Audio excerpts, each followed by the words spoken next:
Welcome back to Podcast Century. This is episode 8, and we're so happy you're here. Today, we're diving into a topic that affects all of us every single day, often in ways we don't even realize. We're talking about corporate power. Okay, Alex, let's start with a little thought experiment. I'm ready. Picture two people. First, you have a high-level executive at a huge company, makes a ton of money, big office, the works.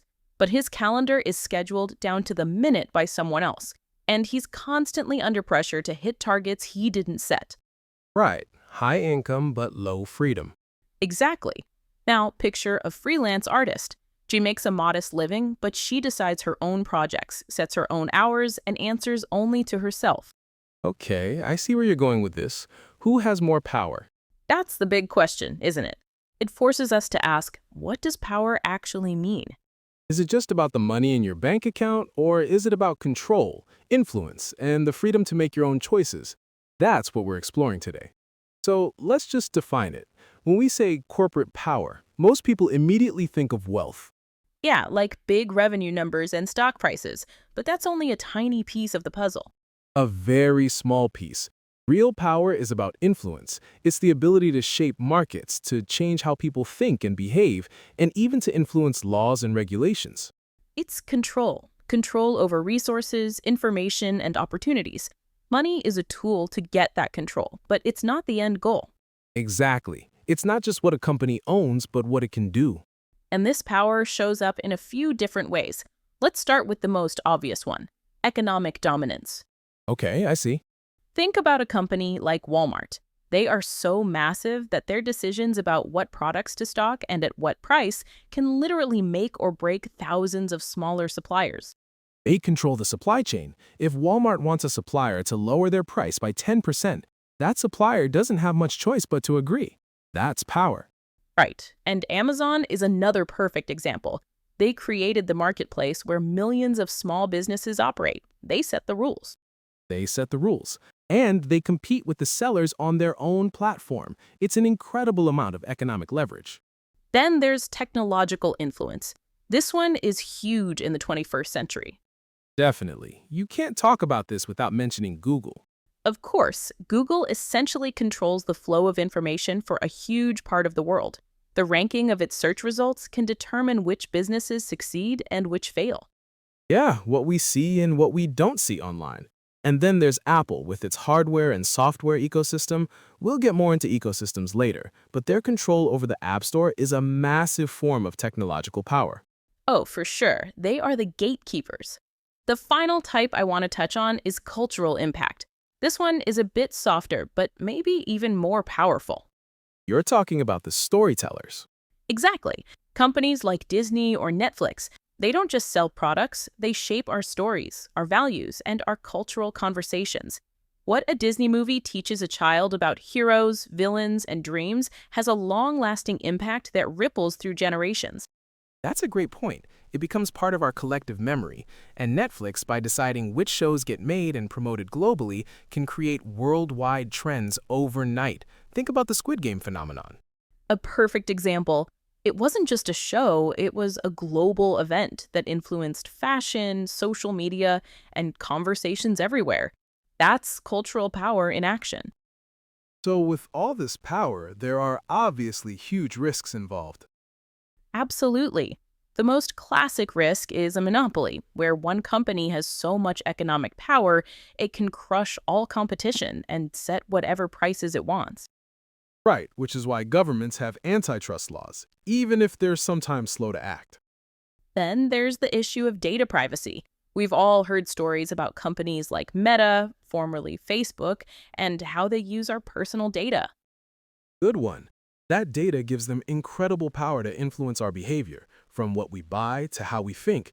It's a huge ethical minefield.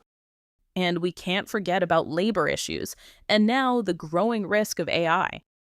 AI is a whole other level. It's not just about automating tasks, it's about creating systems that can make decisions, predict behavior, and even create content. The companies developing the most powerful AI models will have an unprecedented ability to influence society. It's a massive responsibility. and the conversation around ethics and regulation is still trying to catch up to the technology itself. But okay, let's not be all doom and gloom. This power also creates incredible opportunities, right? Of course, the drive for market power is what fuels innovation. Companies invest billions in research and development to get an edge, and we all benefit from that. Totally. We get better technology, new medicines, and more efficient services. Corporate power also enables global connectivity. A company like SpaceX is literally connecting the entire planet. And it creates entirely new industries. Think about the app economy. It didn't exist 20 years ago. Now it employs millions of people. So it's a double-edged sword. Let's circle back to something you mentioned earlier, Alex: ecosystems. This is such a clever way companies build and maintain power. It really is. Can you break down what an ecosystem means in this context? Sure, think about Apple again. You buy an iPhone, it works seamlessly with your AirPods, your watch, and your MacBook. All your photos, messages, and files sync effortlessly through iCloud. Right, it all just works. Exactly.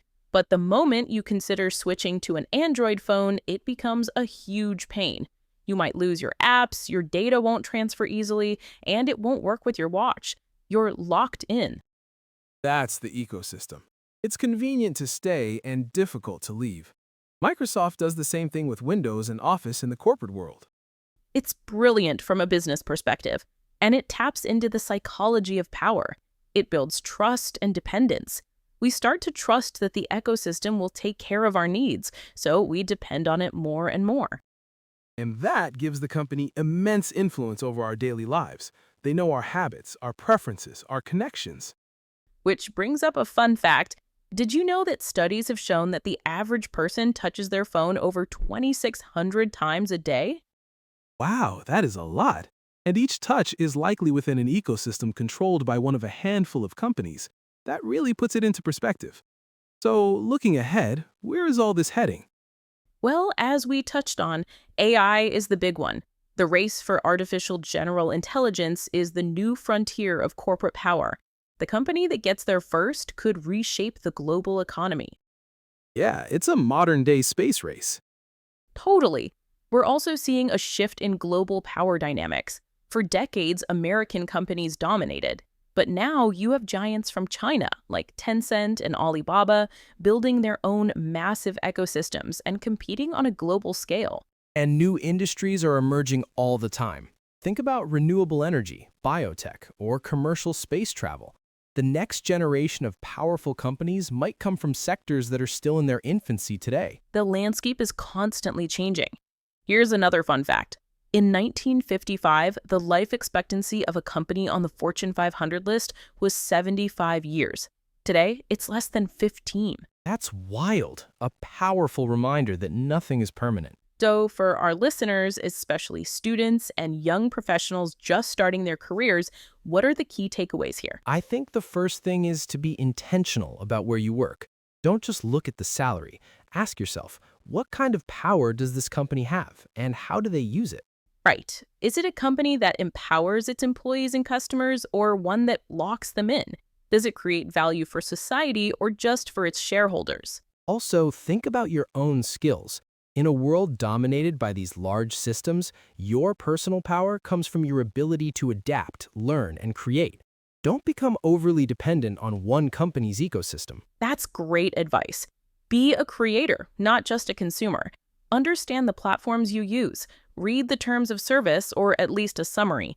Know what you're giving away in exchange for convenience. Be a conscious digital citizen. That's a powerful position to be in. So, to bring it all together, corporate power is so much more than just money. It's about influence, control, and impact. It's the invisible architecture that shapes our choices and our world. Understanding it is the first step to navigating it wisely, both in our careers and as consumers. The real power ultimately lies in awareness and making conscious choices. That's all the time we have for today on Podcast Century. We hope this gave you a new lens through which to see the world. If you enjoyed the episode, please like, subscribe, and share it with a friend. And we want to hear from you. Head to the comments and let us know. Which company do you think is the most powerful in the world today, and why? Also, be sure to check out our previous 7 episodes if you haven't already. Thanks for listening. Bye, everyone.